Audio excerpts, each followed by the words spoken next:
Hello, all you lovely people, and welcome to another video of mine. In today's video, we're going to be taking a look at the brand new Atomic Heart. Now, this is finally released, and the good news is that it's on Game Pass as well. Whether you're on PC or whether you're playing this on your Xbox Series X or S, you'd be glad to know it's on Game Pass. Well, as all my game videos go, I'm going to start playing this on the easiest mode available. I mean, some games they kind of tease you for playing it on the easy mode where I don't care. I just want to make sure that I zip past the story campaign as soon as I can, and therefore I always play it on the easiest mode available. I do take it up a notch once I've completed the game to experience the game again, and especially if the game offers a new game plus, well, it's icing on the cake. You kind of saw how the load times kind of work on the Series S. By the way, before I start this video, this is not a game review video.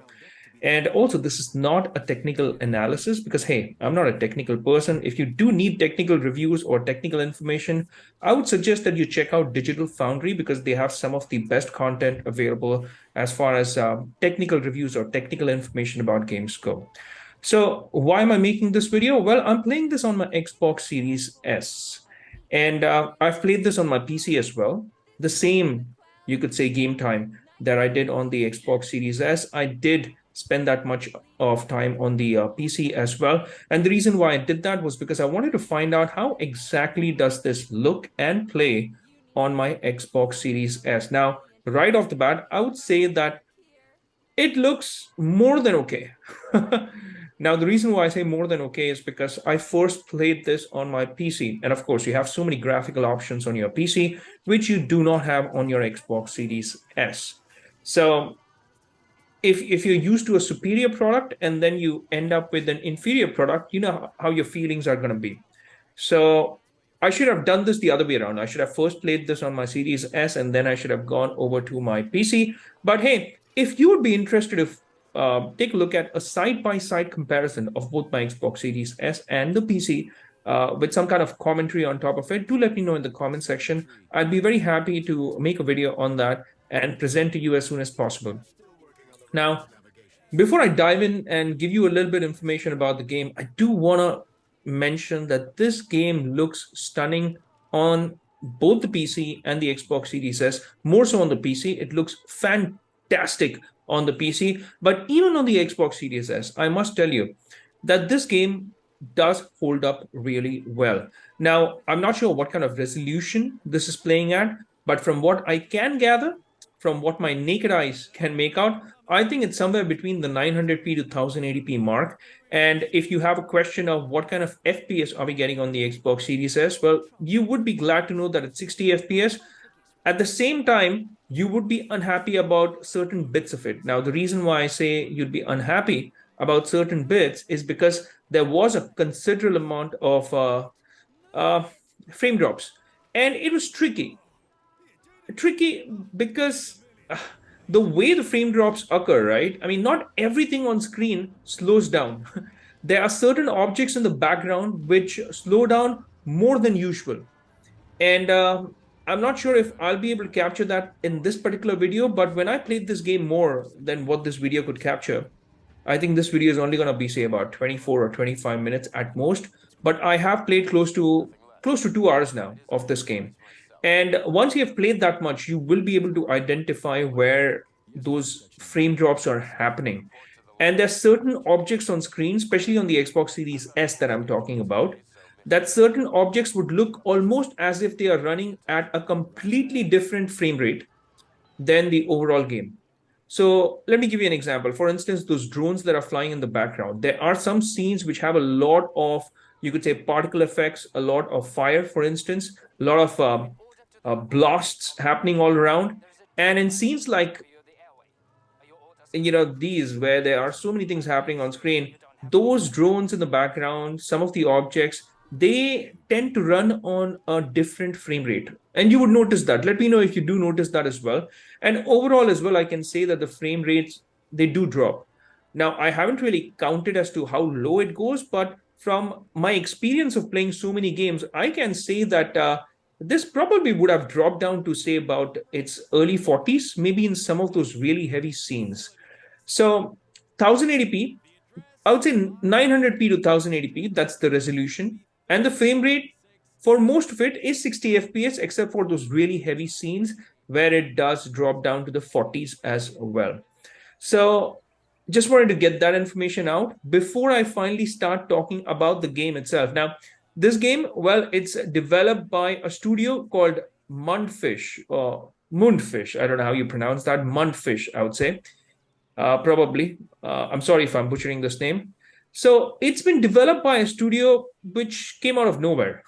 So they don't have a game of this size, scale, or magnitude in their portfolio. And that is surprising because the quality and the polish in the game is really there.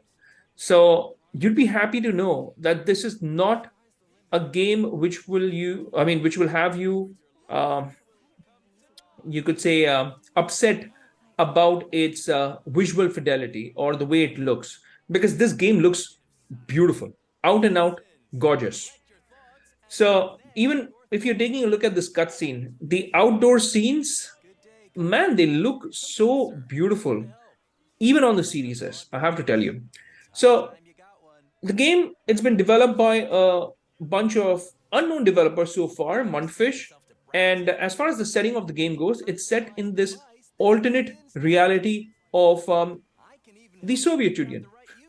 I know, tough times right now to talk about the Soviet Union or about Russia, but hey, it is what it is. Let's continue with this game information. So, the game clearly draws inspiration from BioShock, and it is not ashamed or embarrassed to mention that. It has clearly come out and it has told that it's drawn inspiration from BioShock. So, I would say that I would give them full marks for taking the inspirations from creating such a game and getting inspired from a game like Bioshock, and finally delivering a product which nearly matches the visual fidelity. In fact, in some areas, it looks comparatively better given the fact that it is a newer game. From the creative standpoint, from the creative visual design of the game does look interesting. I will give them that. And as far as the setting of the game goes, well, it's since it's inspired by Bioshock, obviously it's going to combine the fast-paced action and this unique setting and this unique storyline, you could say. And it's going to present us gamers with this option to explore this world.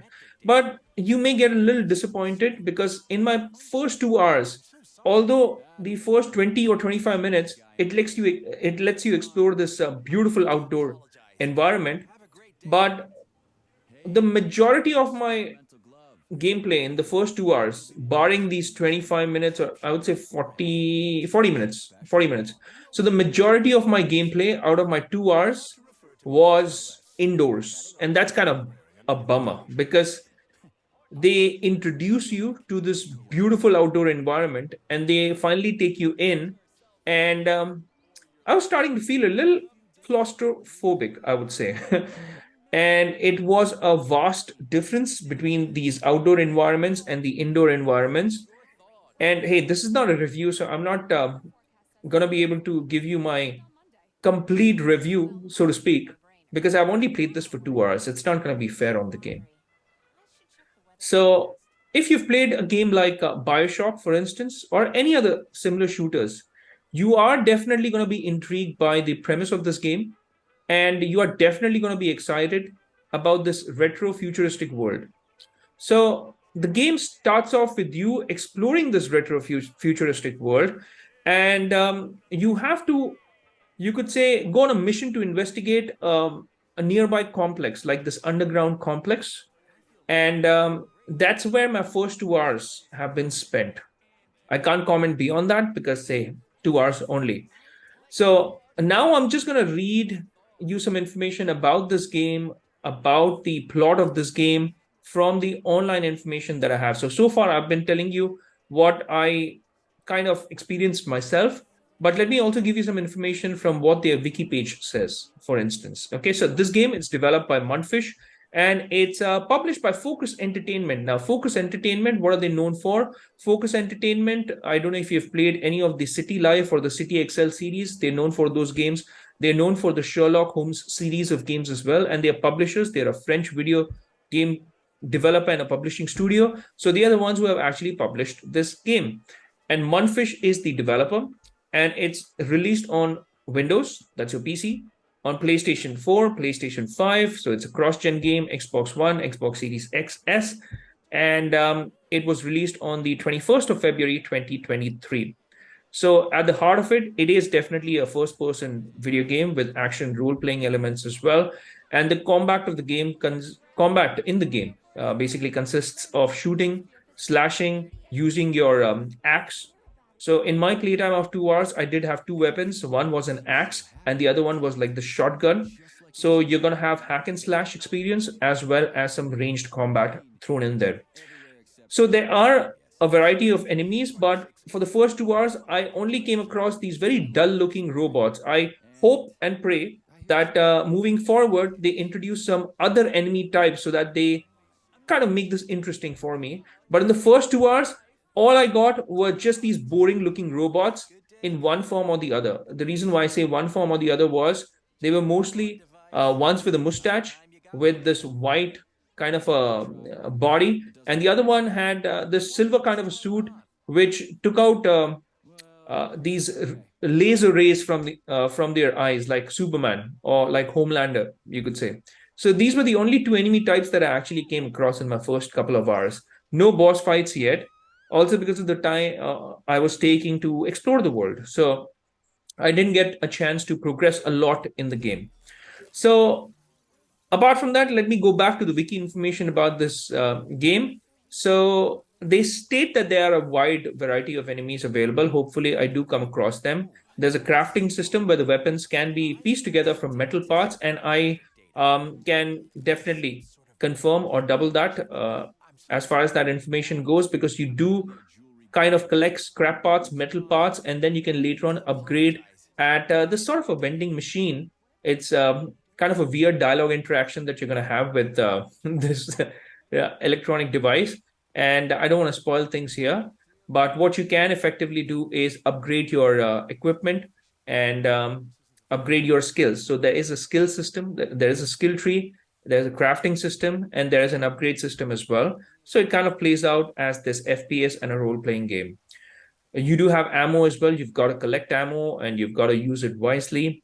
And of course, you have some special abilities as well. In my 2 hours, I did come across one particular ability where I was able to take out these, you could say, these lightning or these electric bolts from my glove. And speaking of gloves, when I played this game, and I've recently played Forspoken. Hey, remember that game? Well, let me know in the comment section as to what memories you have of Forspoken. So when I played this game, I was kind of reminded of the conversations with Cuff, because that's how this game introduces you to your glove by calling it glove. That's what it calls its glove.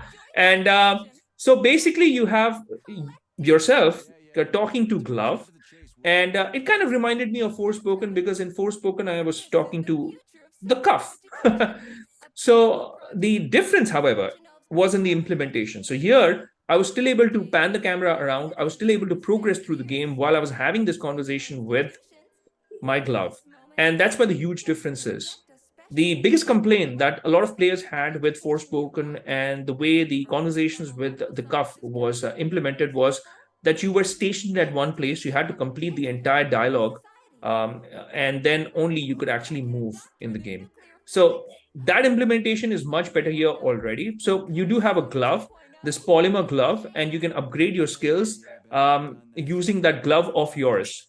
So as far as the plot goes, you are in this, there's no doubt that, I've already mentioned this, you are in this retro-futuristic kind of an environment. So the game, I would say, is a mix of science fiction and horror. And the reason why I say horror is because there are some elements where there are jump scares as well. And you're going to be encountering all sorts of bizarre environments, whether it's indoors or outdoors. And it's going to have strange technology. It has an interesting setup for sure. There's no doubt about that. And the standout aspects of the game, I would say, is that setting of it, the game, that visual setting of this game.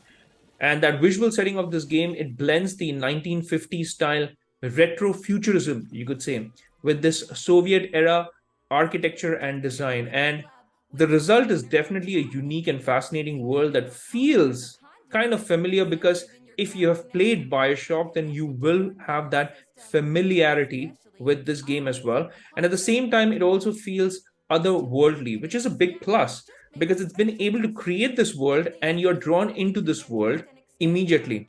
Now, I do have my complaints in the first 2 hours that although it gave me a teaser of how beautiful the outdoors look, I did not get a lot of time um, outdoors. I don't know if this is going to change or not, but I hope it does. I hope it definitely does. Now, how has this game been received? The game has been received, you could say, favorably so far, because even if I pick up the Metacritic score of this game, then I think there are over, as I am making this video, there are over close to 30 to 33 critic reviews, with only one being negative. Most of them are positive, or you could say in the green, like 19 positive reviews, 13 you could say mixed reviews, and one negative reviews. And most of the critics have definitely praised the world building aspect of this game. So everybody's appreciated that. And you are going to appreciate it as a gamer or a player immediately. This is something that you will appreciate almost as soon as you hit that start button on this game, because this game is beautiful.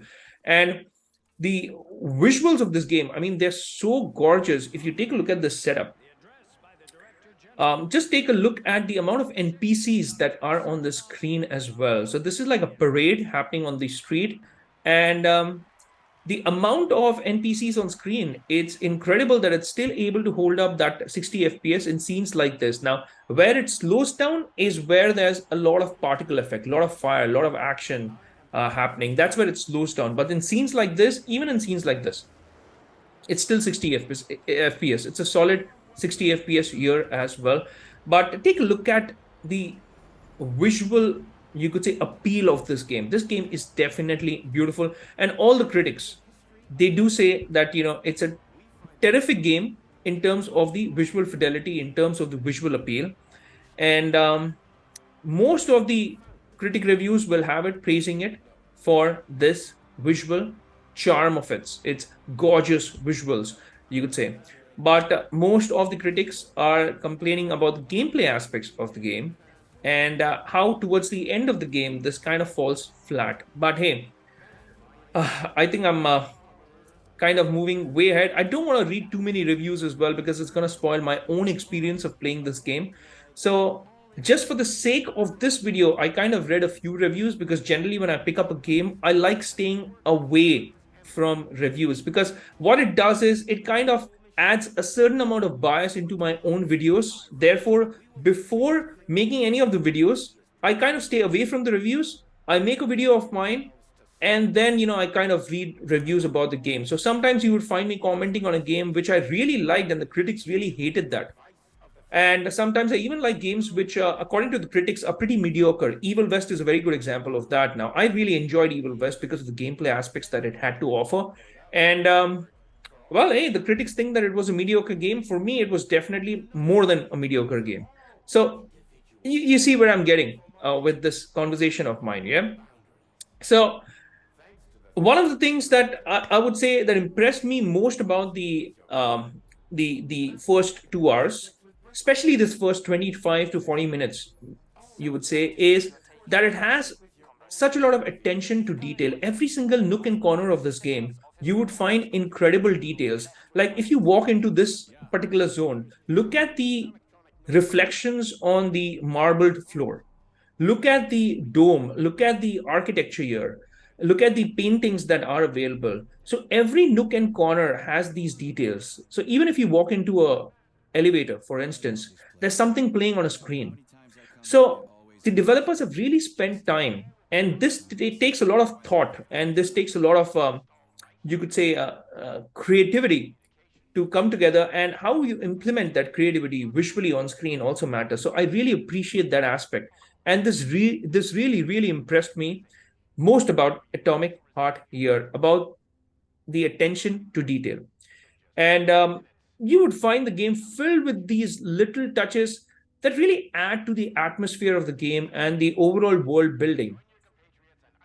And this particular sequence is long. I don't know why it took long. I probably think it's because of the loading time. So sometimes game developers, they very cleverly uh, incorporate these load screens where you're moving from one level to the other. And I think that's what's happening here, because I think this also has that single shot experience which you would get on a game like God of War, for instance. So apart from the initial load screen, I did not experience any other load screens. I can't remember any other load screens, because I think it gives you that single shot experience, which you would appreciate again. So I kind of enjoyed my time with the Atomic Heart. And well, the game did have a few flaws. The performance on the Series S is a little flawed at this time, but I think that this can be rectified with a few updates. On the PC, for some reason, on my PC, I was not able to turn the VSync on. I don't know if it's a problem with the build, or if it's a problem with my screen, or if it's a problem with my machine in particular, but I was not able to turn VSync on. And without VSync, man, there was a lot of screen tearing because the game FPS really fluctuated on my PC, and that created a lot of screen tear. Now, I was playing this on 4K, so the native resolution that I was playing this on was 4K on my PC as well. And probably that could be another reason. Maybe I'll try to dial the resolution down to 1440p the next time I have a playthrough on this game. But hey, coming back to the Xbox Series S, I think it plays brilliantly on the Xbox Series S as well. Now, I have no idea about the X, but there are no graphical options on the Series S, so you're stuck with just one option that you start the game with. But 60 FPS for a lot of these exploration levels, but when it comes to action, the frames would drop. And I think I've said this more than 3 or 4 times now. And the resolution, although it is 1080p, take my word for it, it does not look that bad, especially if you are viewing this from a distance of, say, about 7 to 8 feet on a television or even on your monitor. I don't think you would find any problems. The game looks sharp. There are no aliasing issues. There is no shimmering at all. At least I didn't find it. Some of the assets did look a little more blurred, but I can kind of understand that because, hey, this is running in 1080p at the end of the day. But overall, I kind of enjoyed my time with the Atomic Heart on my Xbox Series S. And, well, let me know if you have been able to get your hands on it. By the way, it's on Game Pass, so you can just download it. If you like it, keep it, play it. And if you don't like it, you can just delete it from your library. I think the campaign only would take, say, about 20 hours from what I've read about the campaign. So I am interested to spend another 18 hours on this game. And let's see how that goes. In case you have had the opportunity to play this game and you have thoughts about it, do drop in a comment and let me know what you feel about this game, especially if you have been able to play this on the Xbox Series S. Now, with that said, well, it's a wrap for this one. I'll see you lovely folks in my next video. Until that time, I'll say take care, stay safe, and may God bless you all.